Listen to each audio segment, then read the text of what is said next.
ایک شخص پھر رہا ہے اور وہ یسوع مسیح ہے، اور وہ سونے کے ساتھ جو چراغ دان ہے وہ کلیسیاں ہیں۔ تو کلیسیوں کو معلوم نہیں ہے کہ ہماری صورتحال کیا ہے، ہم کیا کر رہے ہیں، ہم کیسے رہ رہے ہیں اور ہمیں کیا کرنا چاہیے۔ کلیسیاں اپنی دھن میں لگی ہوئی ہیں دن رات، لیکن وہ جو سونے کے ساتھ چراغ دانوں میں پھرتا ہے وہ فرماتا ہے کہ میں تیرے کاموں کو جانتا ہوں۔ تو خداوند یسوع مسیح کلیسیوں کی ساری اندرونی صورتحال،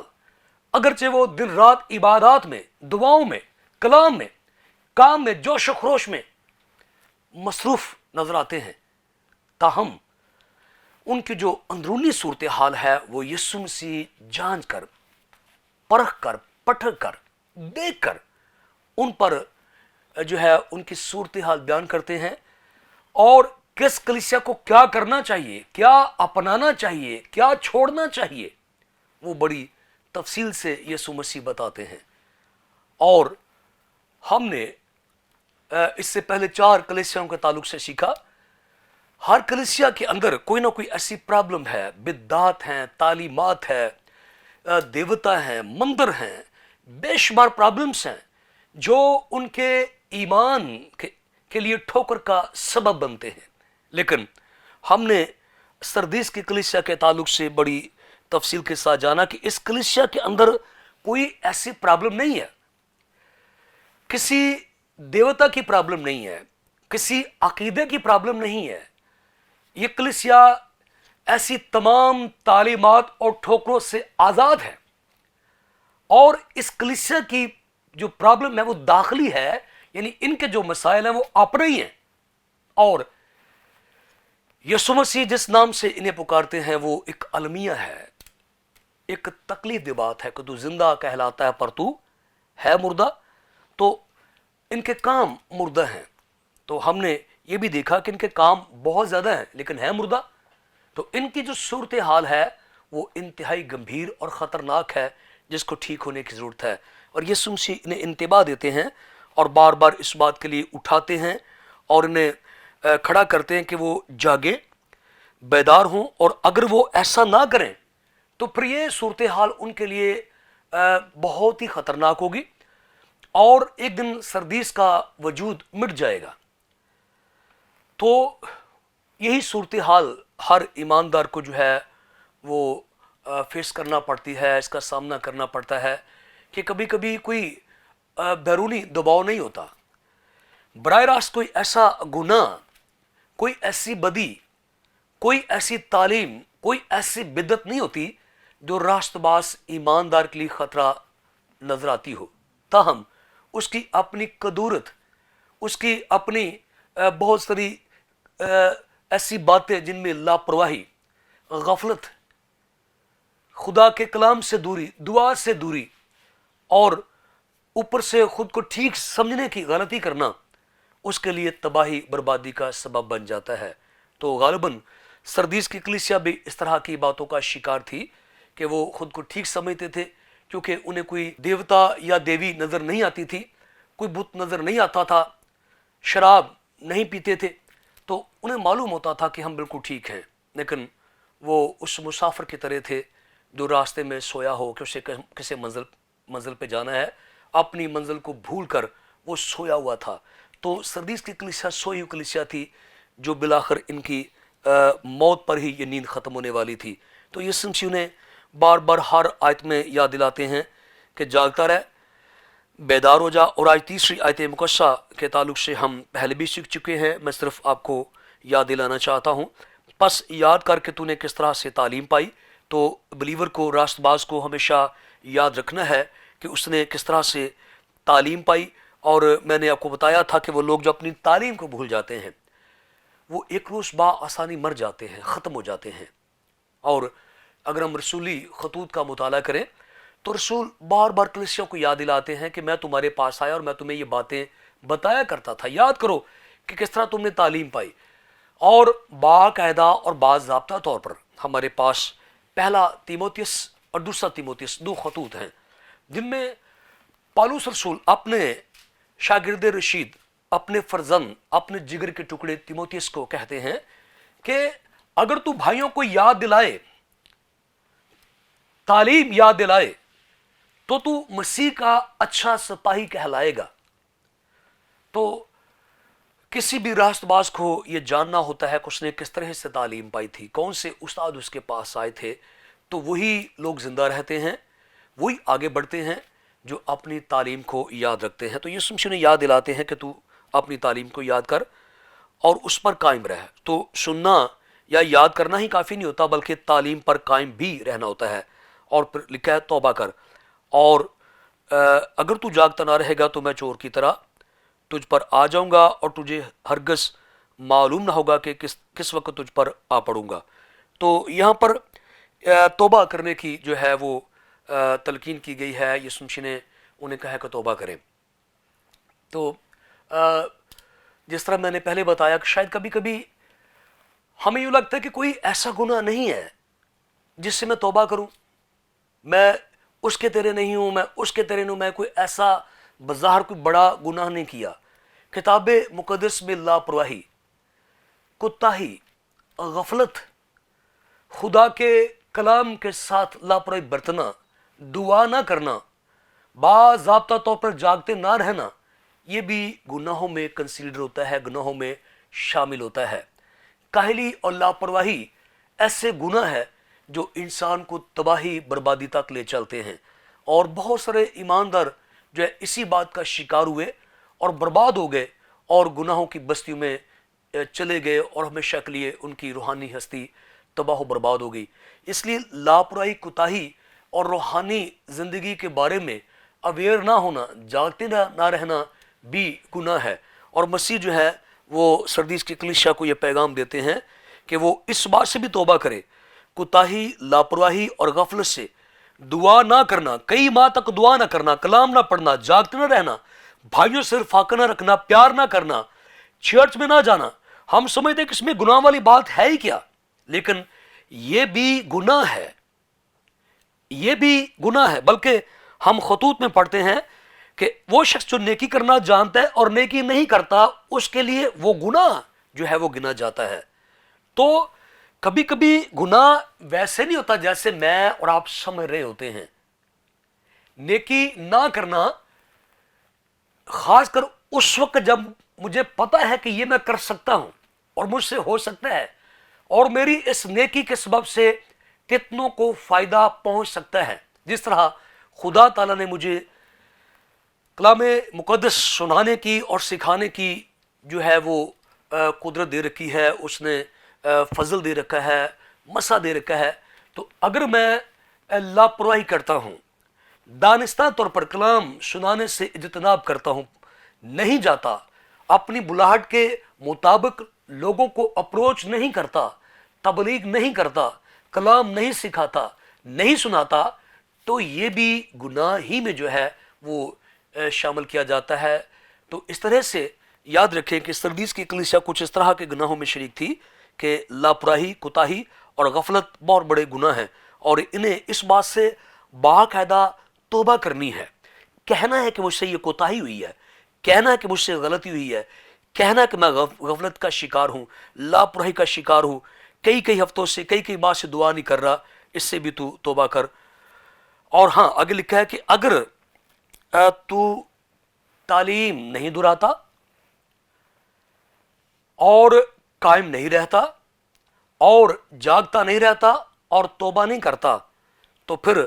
میں تجھ پر آ پڑوں گا اور تجھے ہرگز معلوم نہ ہوگا کہ کس وقت تجھ پر آ پڑوں گا۔ سو یہ خداوند یسوع مسیح کی آمد کی طرف ایک بہت بڑا اشارہ پایا جاتا ہے کہ سردیس کی کلیسیا کا وجود، تاریخی وجود